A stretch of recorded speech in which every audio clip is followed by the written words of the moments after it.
All right, hello everybody, and thank you very much for joining us in our webinar today on the 2020 Modern Award Changes, the impact on annualised wages and best practice for payroll compliance. So in these unprecedented times, we're all working from home and dealing with our own home Wi-Fi, so please bear with us if we have any connection issues today, but hopefully everything will run smoothly. My name is Kate Brown and I'm part of KeyPay's marketing team.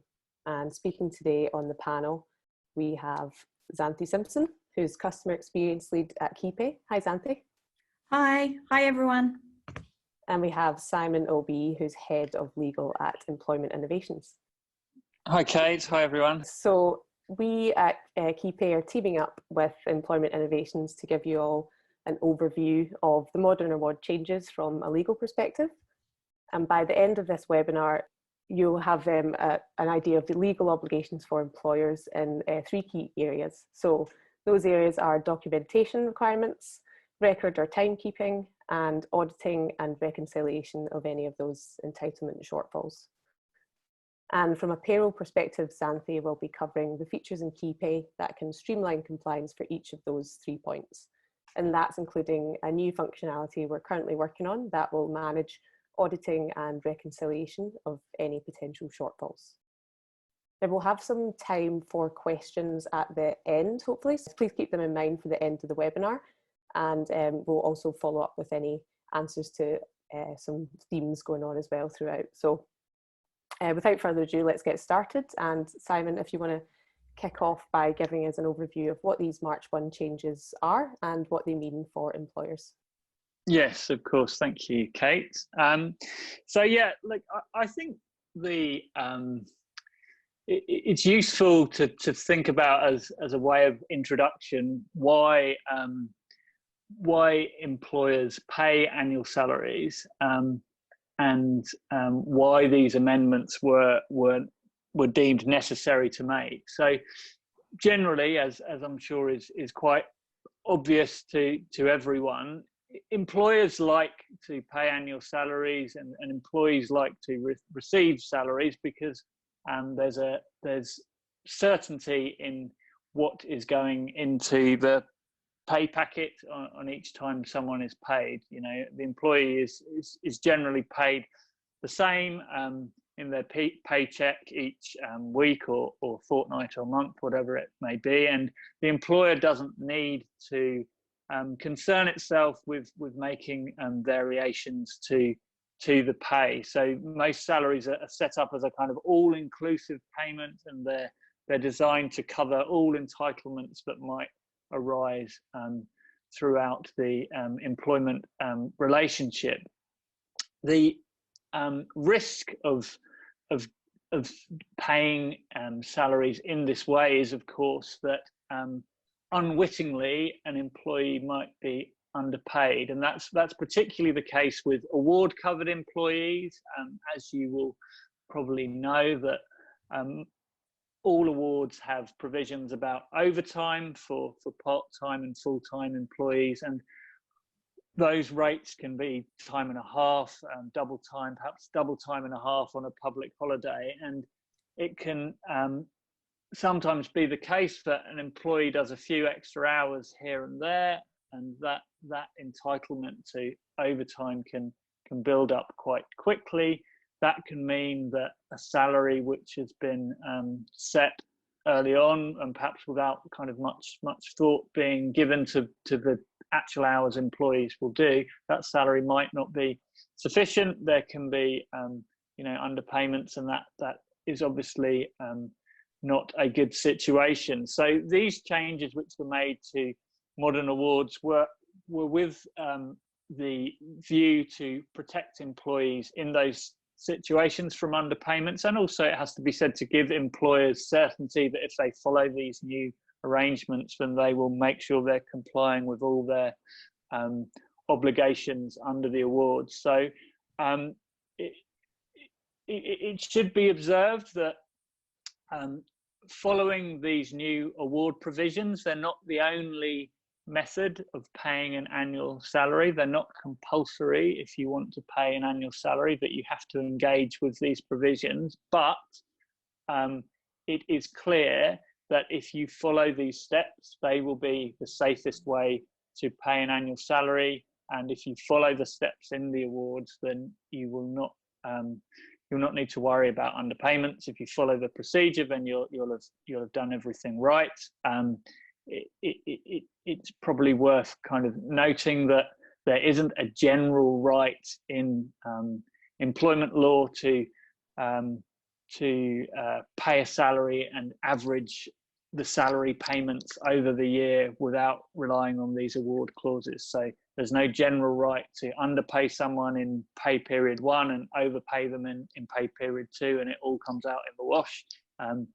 It is only through relying on these sorts of award provisions that you can safely do that kind of averaging arrangement. So I'll talk about all that as we go through.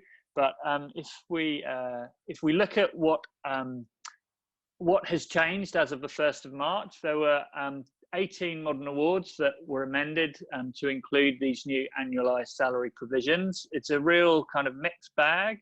Some of the big awards that are in there are obviously the Clerks Award, which applies to a great many employees in the sort of admin type roles. There's also banking and finance, manufacturing, and a few lesser known awards as well. If we jump to the next slide, there are also plans afoot to amend 4 other awards: the Hospitality Award, Restaurant Industry Award, Marine Towage, and Health Professionals and Support Services Award. These will be amended in the future. We know it's coming. They may not, in fact, they will not be amended in exactly the same way as we're going to talk about today, and watch this space, I suppose, for exactly what those provisions are going to look like. But apart from those 4 awards, we're not aware of any other plans to amend any of the other awards. So looking at the next slide, I'll just give a really quick summary of what the new requirements are in the awards that deal with annualised salaries, and then we'll go through each of those in a bit more detail.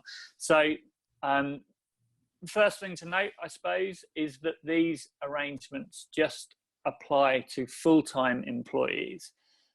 That does not mean that you can no longer pay an annual salary to a part-time employee, but it just means that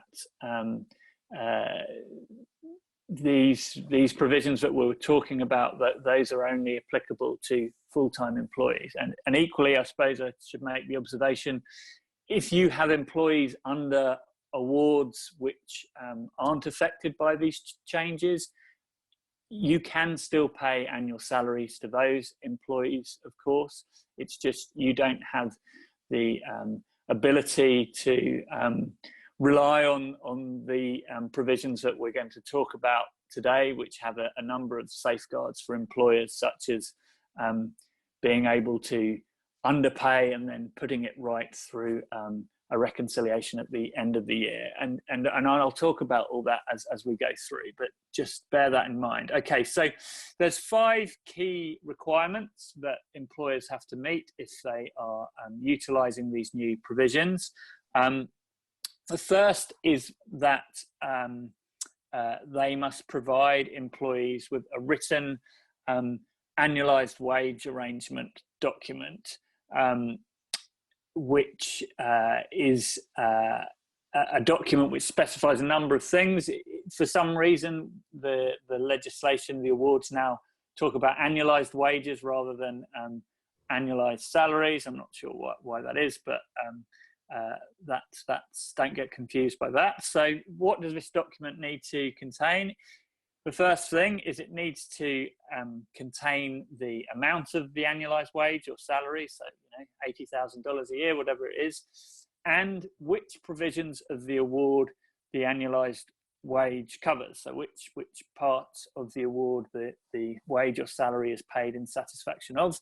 The second thing, and this is something new, is it needs to specify how the wage was calculated, including assumptions about the number of overtime hours that the employee is going to perform and the number of penalty rate hours that the employee is going to perform. So that is something new. The third requirement, which is also something new, is it needs to specify the outer limits of the number of overtime and penalty rate hours an employee may be required to work in a particular pay period or roster cycle, and that any additional hours worked over and above those outer limits are to be paid in that particular pay period or roster cycle. And don't worry if that sounds a bit confusing, because it is, but we will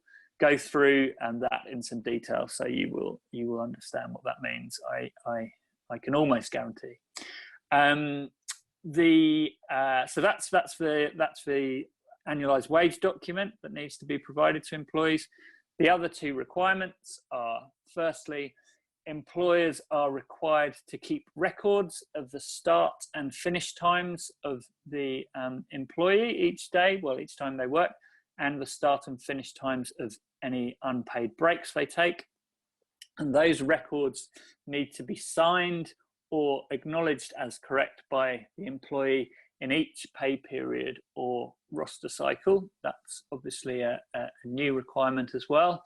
And lastly, there is an obligation to perform an annual reconciliation where what the employee has been paid as compared to their entitlements under the award, and to put good any shortfall within 14 days. So those are the requirements. We'll go through each of those in a bit more detail now. The first thing we're going to look at is the obligation to have in place this annualized wage arrangement document. And as I said, we need to state the amount of salary and what the salary covers. So if you go to your applicable award, it will have an annualized wage arrangement clause, and it will tell you which provisions of the award can be included in the salary or annualized wage. Here is an example from the Clerks Award. Clause 16, minimum weekly wages. Clause 19, allowances. Clauses 27 and 28, overtime and penalty rates. And clause 29.3, annual leave loading. The exact provisions will vary from award to award, so you need to look at your award carefully, but they are all, basically say very similar things. I suppose it's worth noting there's no obligation for the salary to include everything. You could make a decision that you wanted to include overtime and allowances in the salary, but not annual leave loading or any combination of the clauses. But most employers will tend to want to include everything, I should think. Okay, so the next slide is just taking an example. So say we have a full-time employee classified as level 5 under the Clerks Award. To calculate the minimum salary and what goes into it, you would look at what the minimum wage was under the award. So for a level 5, it is $995.50 per week. Let's say, for the purposes of our example, you've worked out that the employee is going to work an average of 2 hours of overtime per week. Sometimes they'll do more, sometimes they'll do less, but you've worked out it's going to be about 2 hours of overtime per week. For the sake of our example, let's assume they're never going to do any penalty rate hours, so they don't work on weekends, for example. So you don't need to include that. And obviously, all permanent employees are entitled under the Clerks Award to a 17.5% annual leave loading. So we're basing that on 4 weeks of leave per year. So if we go on to the next slide, you'll see how that might look. So the minimum weekly wage times 52 weeks is $51,000 odd. We've worked out that the overtime rate is $39.30. 2 hours of overtime per week times 48 weeks is $3,772. And then 4 weeks of the year, they're going to be on annual leave. So we have included 4 weeks of annual leave loading at 17.5%. That comes out as $696. We add them all together, and that gives us our total. So obviously, you know, that is the kind of minimum salary you're setting. There would be nothing wrong for adding a bit of fat on top of that for contingencies if you so wished. Moving on to the next, yes, thank you, the next slide. So we would state what the salary is, and we would state that it included those hours of overtime, the loading, etc.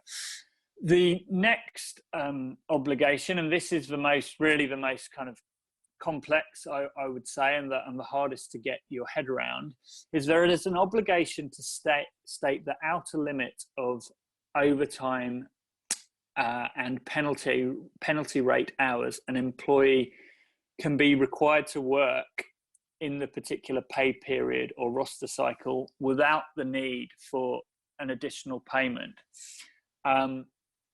So if the employee does work over those outer limits, they must be paid in that particular pay period or roster cycle at the minimum award rates. So if we just go to the next slide, it's not a requirement that the outer limits have to match the average number of hours that you've set. So in the example we just looked at, we were saying we think over the year the employee is going to work an average number of overtime hours of an average of 2 hours per week. The outer limits don't need to match that, although they can do if you want, but it would be perfectly okay to say the outer limit of overtime hours is going to be 5 hours a week. So that then gives you a degree of flexibility. If the employee does work 3 hours or 4 hours of overtime, there isn't going to be an obligation to do any sort of make-up pay at that time, but if they do more than 5, you would need to pay them at the minimum rates at that time. So it is a question for you to think about how you want this to work. The higher you set the outer limit, the less likely, I suppose, you're going to less likely it will be that you'll have to do any sort of make-up pay throughout the year. You know, if you set it at 10-15 hours of overtime a week, and you know that an employee's never going to really do more than that, then you're never going to have to do this kind of top-up pay during the year. However, it may be, if the employee is regularly doing overtime hours close to that outer limit, and it's more than the average that you've calculated over the year, but when you get to the end of the year to do your annual reconciliation, you might have a significant shortfall to make good. But that point will come out when we look at a few sort of worked examples, as we're going to do later. But I think, yeah, the way to think about this is it's a protection for employees from having to work excess hours, and it's a protection for employers from having to pay a big balance at the end of the year with the annual reconciliation if you're doing these make-up pays as you go along. So hopefully that makes sense. We will go through this in our examples later on, so hopefully it will make even more sense at that point. So looking at the next slide, the point I wanted to make just finally on the requirements about the annualised wage document is that some of the awards, in fact most of the awards, do not require the employee to agree to this arrangement. It is fine for the employer to just set the salary and the arrangements for the salary as they wish, and to just provide the employee with the document. A number of the awards do require the employee's agreement, and those awards are listed below. If we go to the next slide, one of the consequences of the arrangement having to be entered into by agreement is there are rules about terminating that agreement, and those state that either the employee or employer can provide 12 months notice that they want the arrangement to end, or it can be ended at agreement at any time.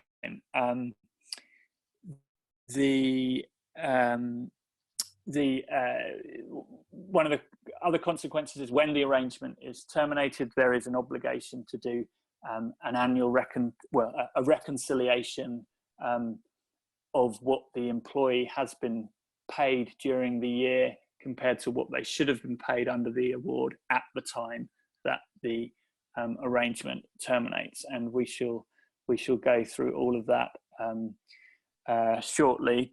So just a final point before I hand over to Zanti to show how KeyPay deals with the annualised wage document is that at Employment Innovations we have developed a template annualised wage arrangement document for employers to use. We are happy to share that with anyone who is attending the webinar, so we will send over a link to download that in the next few days or so. So Zanti, I'll hand over to you. Thanks, Simon, for all this information. So there's definitely a lot to digest here, and hi everyone, thanks for joining today. Okay, so as Simon stated, the details of the annualised wage must be in writing and a copy given to the employee. So how do we store this information in KeyPay?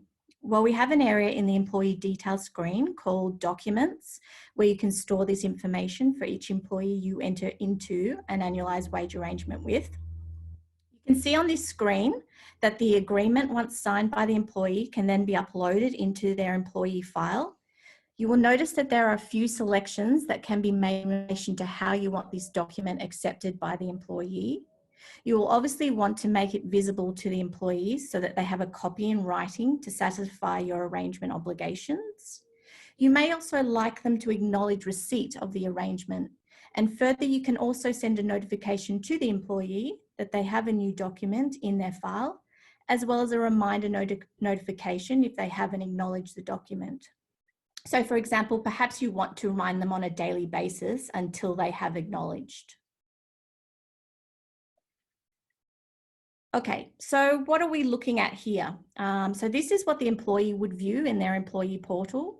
Once you've uploaded the arrangement, the employee will then have access to the document when they log in, and will be able to download and view at any time by clicking on the name of the document, and will also be able to acknowledge receipt of the document if you have set up that requirement. Once acknowledged, the date stamp is visible to the employee, so you can see that there. So now we can flip back to the management screen of the documents section, and you can see that the acknowledgement and notification have been date stamped for the manager. Also, you will see on the far right-hand side of the screen are some management icons. So the pencil is for editing the document settings, as we saw previously. The envelope will resend the notification, and the trash can is to remove the document from the employee's file. Okay, so now that you've made the arrangement with the employee, you'll then need to set up the annualised wage details in the employee pay run default screen. Firstly, what you'll find is that with each of the current affected awards we have built within KeyPay that Simon mentioned, you will note that there will be a new employment agreement for annualised wages, which you will need to select. Attached to the employment agreement is a pay rate template with a $0 value, which you will override with the employee's annualised wage.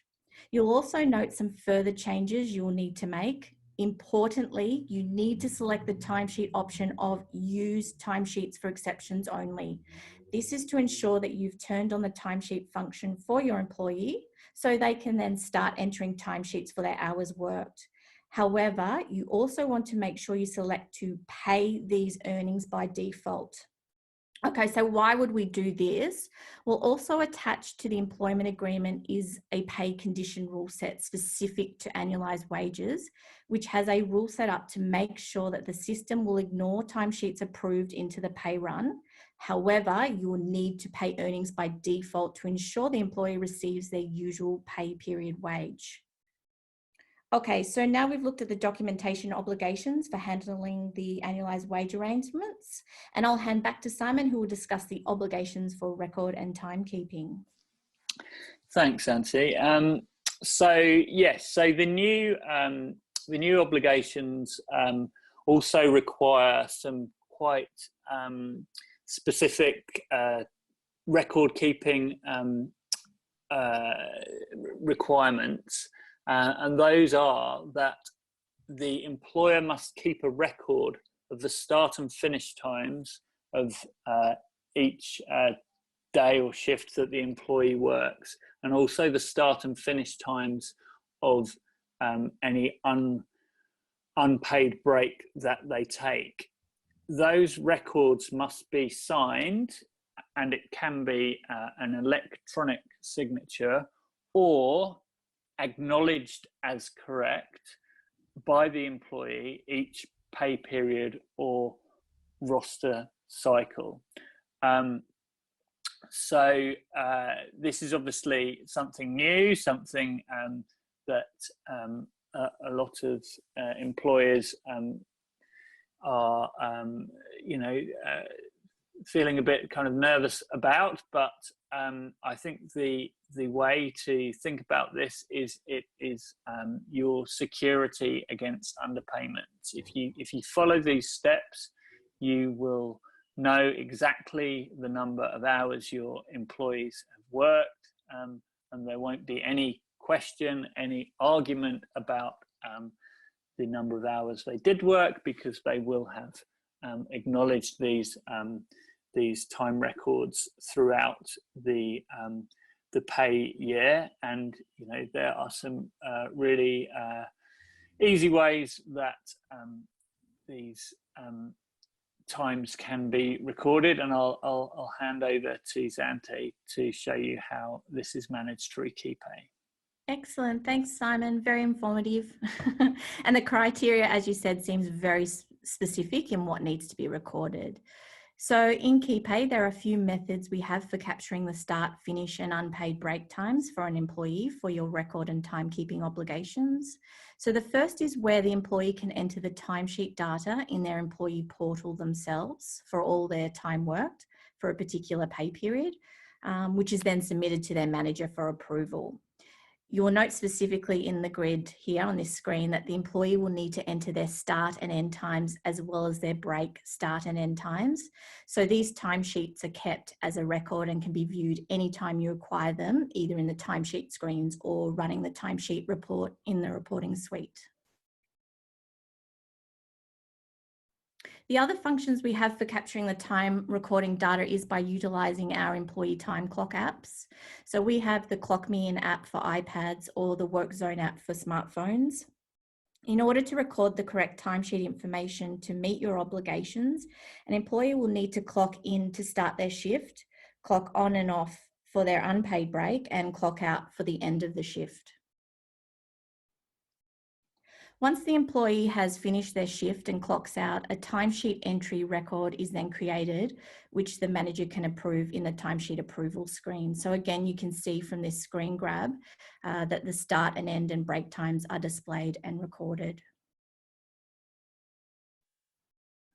So you have the record of the employee's timesheets in that screen, but I've also mentioned previously that you can view and download the timesheet report from the reporting suite. So for your record keeping purposes, you are really maintaining all this information in a simple to use and view report. This report provides a listing of all timesheets within a specified date range, and then you can group by either location, work type, employee, or perhaps date. Perhaps for these purposes, it could be a week's worth of timesheet data you want to view and group by the employee, so you can easily view your annualised wage employees and their data. In the screen grab, you can see that the timesheet displays the employee's start, end, and break date and times. You can see on the right-hand side that there are several options for viewing the report. You can download this report in a PDF format and email to the employee to then acknowledge by return email as correct. Perhaps you have some other ideas of how you would like to acknowledge the employee to acknowledge those timesheets as well. Okay, so we've now looked at the record and timekeeping requirements for handling the annualised wage arrangements. I'll hand back to you, Simon, and you can discuss the audit and reconciliation obligations. Thank you, Zanti. Okay, so the last obligation under these new provisions is to perform a reconciliation. And this is an obligation which happens each 12 months from the date of commencement of the annualised wage arrangement. So the date that you entered into this arrangement to pay the annual wage to the employee, on the 12-month anniversary of that date, you have to perform this reconciliation. And it's worth noting something which kind of confused a few people that I spoke to. There isn't a set day each year that this will need to be performed for all employees in all likelihood, because in most circumstances you're going to be entering into these arrangements on different dates. If you have a new employee starting, for example, you will most likely be to enter into the arrangement with them on that date. This isn't something which happens on, the 1st of July each year. There's going to be a variety of dates that this has to be performed, unless, of course, you can arrange matters so that everyone enters into this on the same date. It is also an obligation to perform the reconciliation when the employment terminates. So if someone leaves employment partway through the year, you perform the reconciliation at that point.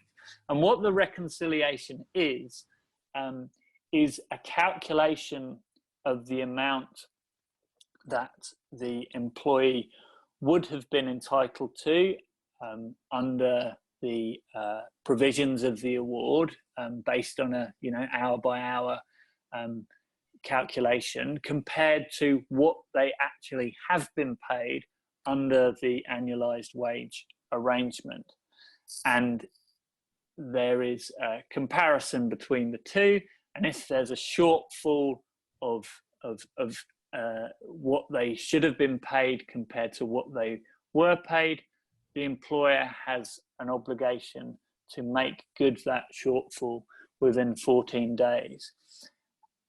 And I suppose this is something which is useful to employers in the sense that if you aren't paying a salary through these new provisions, there isn't a general right to underpay employees throughout the year and put things right when you perform a review of what they have been paid to compared to what they should have been paid. You will have breached the provisions of the award if an employee is underpaid, even if you put it right at a later date.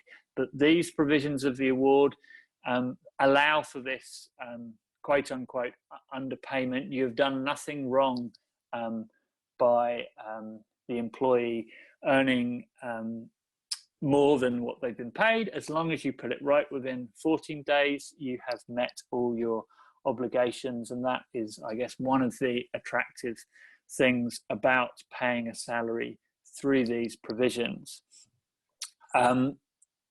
The other point I suppose I should say is and I mentioned it at the start, but perhaps it will have more kind of gravity now, is these provisions allow you to average out what an employee is paid throughout the year. It doesn't matter if someone is underpaid in the early months and overpaid in the later months, or vice versa. As long as the salary is sufficient to meet all the entitlements, you will have met all your obligations.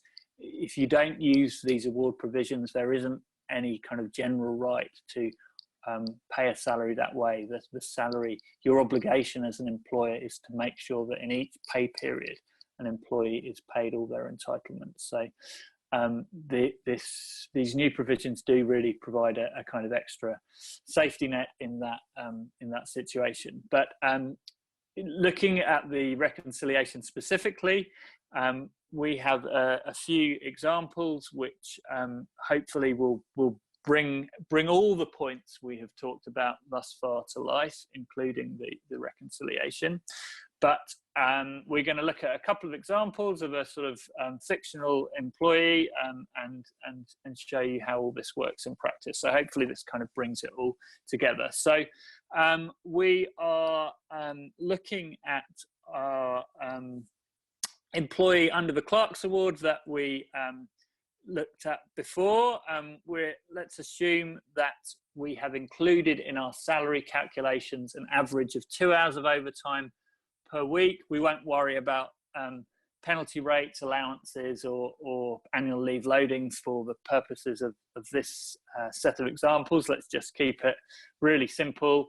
We've set the salary to include 2 hours of overtime per week. There isn't any fat on top of this. We haven't included anything for sort of contingencies, but it's just set on 2 hours of overtime. We have set the outer limit of overtimes in the pay period, which is a weekly pay period, as 4 hours. So we're saying if you work over 4 hours in overtime in a week, we will pay you for those hours at the time in that particular pay period. So average of 2 hours of overtime is how the salary is set, but 4 hours of overtime per week is the outer limit. Okay, so let's look at a few examples to bring that to life. So the first example is where the employee's overtime hours are within the annual salary and within the outer limit. So let's assume the employee works 50 weeks of the year where she works 2 hours of overtime, 1 week where she works 4 hours of overtime, and 1 week where she doesn't work any hours of overtime at all. Over a year, over 52 weeks, that will be an average of 2 hours of overtime. 1 week she did 4, 1 week she did 0. That brings the average to 2 hours. The annual salary will therefore be sufficient to meet those obligations. When you do the reconciliation, there'll be no obligation to make good a shortfall.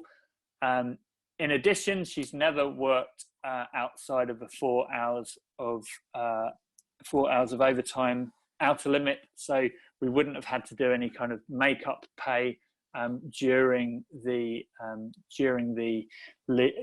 pay year. So that is a simple example. Let's go to example 2, which is a bit more complicated. Here we're looking at an example where the overtime hours are outside the weekly outer limit, but she is still being paid within the annual salary that has been set. So in this example, she's worked 50 weeks where she works 2 hours of overtime, 1 week where she's worked 6 hours of overtime, and 1 week where she's worked 0 hours of overtime. So in the week where she works 6 hours of overtime, that is obviously 2 hours in excess of the 4-hour outer limit of weekly overtime hours that we set. That means that in that week, whenever it was in the year, there would have been an obligation to pay her for those 2 hours overtime at the minimum award rate for overtime at that time. So the obligation to do this sort of make-up pay would have arisen at that time, and she would have had to been paid at that time. That means that overall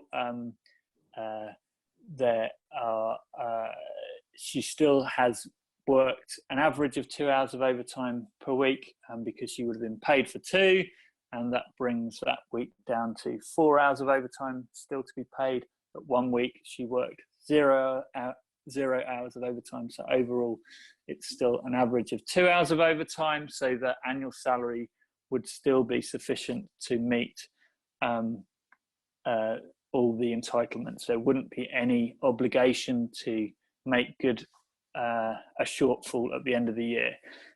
Hopefully that all makes sense. So looking at the third example, this is an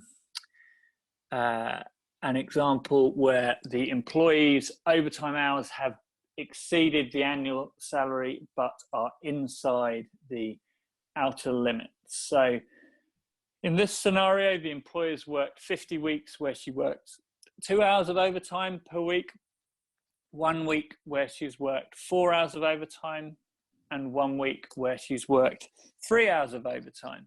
So as you will see, she's never worked outside the 4 hours of overtime outer limit that we set. So there would have never have been an obligation during the year to pay any additional amounts.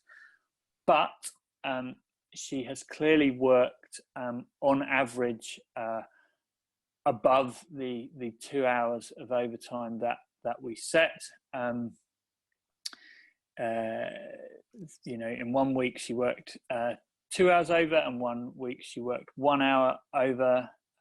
So there is still going to be a additional 3 hours of overtime to pay, as long as that is paid within the 14 days of the annual reconciliation being performed. The employer has met all their obligations. So hopefully that makes things a bit clearer. I think this is handing back to you now, Santi, to talk about how this is managed in KeyPay. Cool, thanks, Simon. Yeah, so great examples. Let's first discuss the auditing of the outer limits of the wage arrangement that Simon spoke about. So what we can do is create our your own customized rules within the new annualized wage rule set. You would need to include provisions covered within the arrangement. So that is when outer limit conditions might occur, for example, working more than 10 hours in a day, or working maximum hours in a week, and what the result would be. So for example, you would be wanting to pay overtime. You would then also need to create rules around how the overtime would apply. So for example, paid time and a half for the first 3 hours and double time thereafter. So if we were to customize the rule set, we would need to create rules for all provisions which would cause hours to be outside the outer limits. For example, if you were just looking at overtime, as Simon was, then depending on what award you are looking at, perhaps there might be overtime provisions for working outside the span of hours, and then overtime would apply outside maximum daily hours and perhaps outside the maximum weekly or period hours. What you're hoping to achieve out of customizing the rules is that the hours outside the outer limit will be applied automatically into the pay run on top of the default earnings. Of course, you can always run the rules tester in KeyPay for your pay period and manually work out any outside outer hours and then apply into the pay run manually. Now, this may be more suitable option for you depending on the complexity of your annualized wage arrangement that you've made with the employee. It is important to note that in order to audit hours outside the outer limits, you will need to apply the award minimum pay rate to the ordinary hours pay category in the employee's pay rate screen.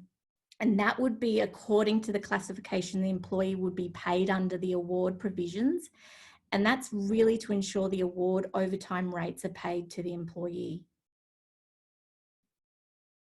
Okay, let's look a bit more closely at Simon's example 2, where the employee's overtime hours are outside the outer limits specified in the employee's wage arrangement. So if you recall, the employee had a wage arrangement which included 4 hours of overtime per week. In one particular week over the 12 months, they worked 6 hours of overtime. Therefore, the employee would need to be paid 2 hours of overtime not covered by the wage arrangement. Okay, so what customized rules would we need to create? So firstly, we would need to look at all the conditions where overtime would apply within the award the employee is under. There are a couple of examples on the screen where this might happen, and I emphasize might here, guys, because as you would need to check this against the award you are using. So in our example we've used here, we've said any hours worked on Saturday or Sunday, then pay overtime, hours between 6 p.m. and 6 a.m. paying overtime, and hours greater than 38 in a week paying overtime. So once you've created those rules, you'll then need to once you've created condition rules of when overtime might apply, you'll then need to create a rule which will ignore the overtime, which is allowable based on the wage arrangement. So in our example, it was 4 hours per week. So you can see that the result of this rule is that the first 4 hours of overtime is to be ignored by selecting the pay category none, that is do not pay, as this is included in the default earnings. And then the remaining overtime will continue to apply as overtime. After this rule, you will then need to set up a rule for how overtime is then to be paid, such as time and a half or double time and the like. Just one point, you will need to be careful where you may have different outer limit provisions for different employees.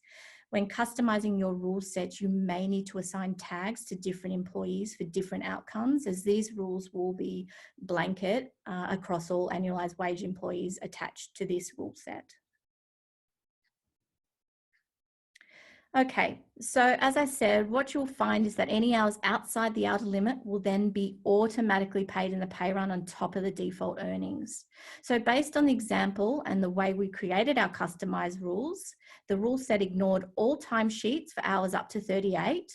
Also, based on the wage arrangement, we need to ignore the first 4 hours of overtime. So the system also ignored those overtime hours and then paid the extra 2 hours of overtime outside the outer limits. Okay, so that's our additional payment.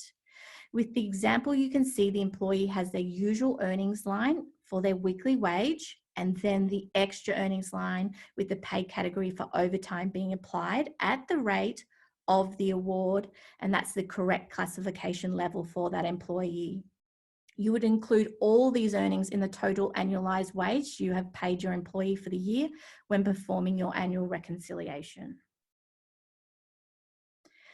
Okay, let's now get onto the exciting feature, which is our yearly reconciliation.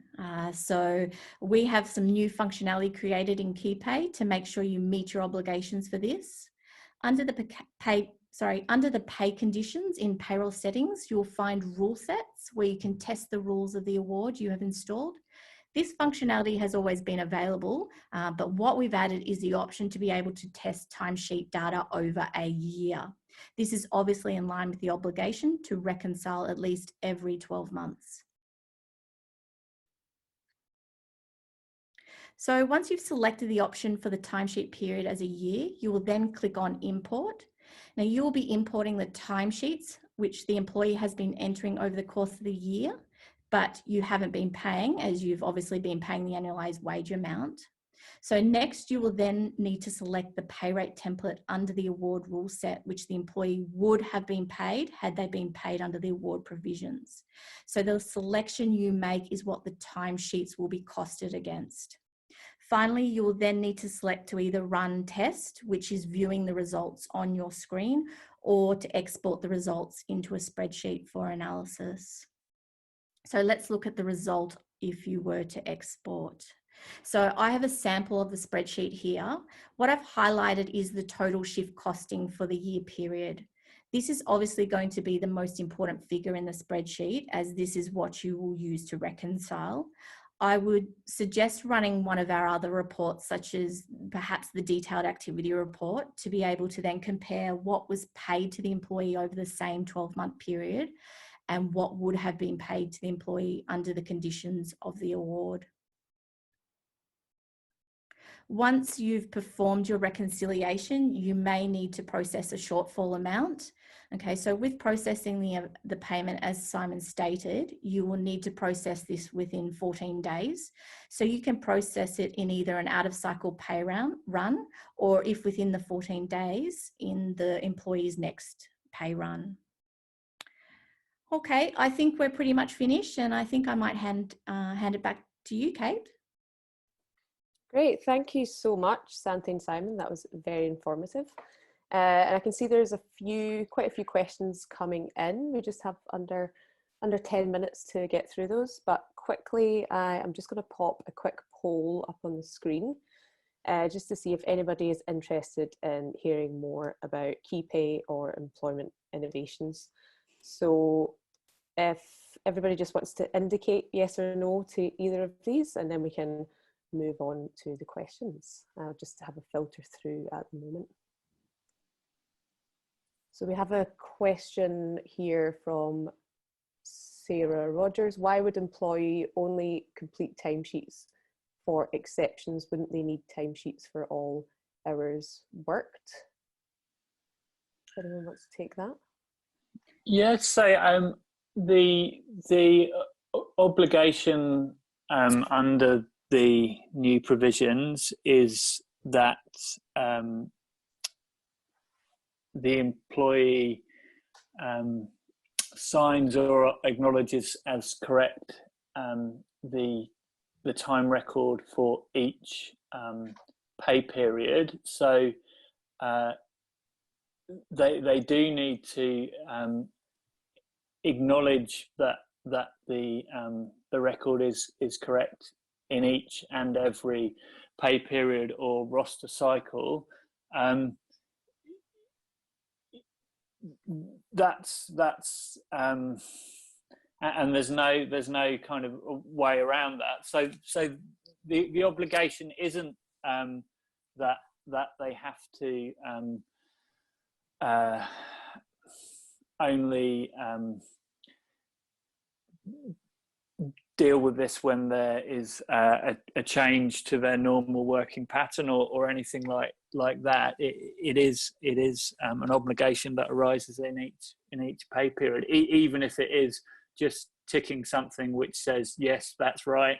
You know, you might have employees that do exactly the same number of hours every week, and in which case you could, I guess, send them something very standard which never changed or only changed very exceptionally, but they would even if they're doing the same hours each week have to acknowledge that record is correct.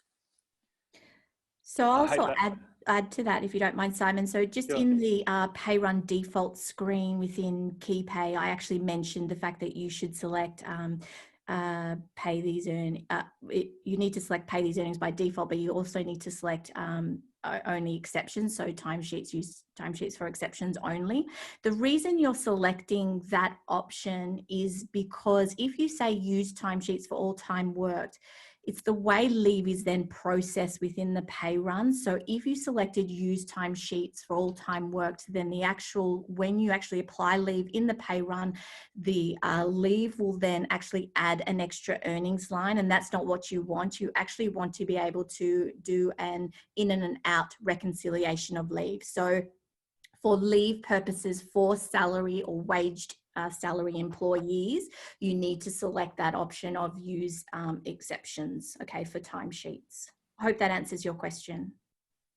Thanks, Santhi and Simon. So we have another question here around KeyPay from Wendy. So Xanthi, could you clarify if the document option is available on KeyPay for all of the plans, or for any specific plans that is under? No, available for all plans. Great, thank you. Just jumping around here. Okay, so this question, I think this is for Simon. So if an employee works excess hours than their contracted hours, does the excess have to be paid in that pay run, or is it adjusted in the annual reconciliation? Yeah, so it's a good question. It depends how you set up your outer limits in the annualised wage document. So if you calculated that an employee is going to work,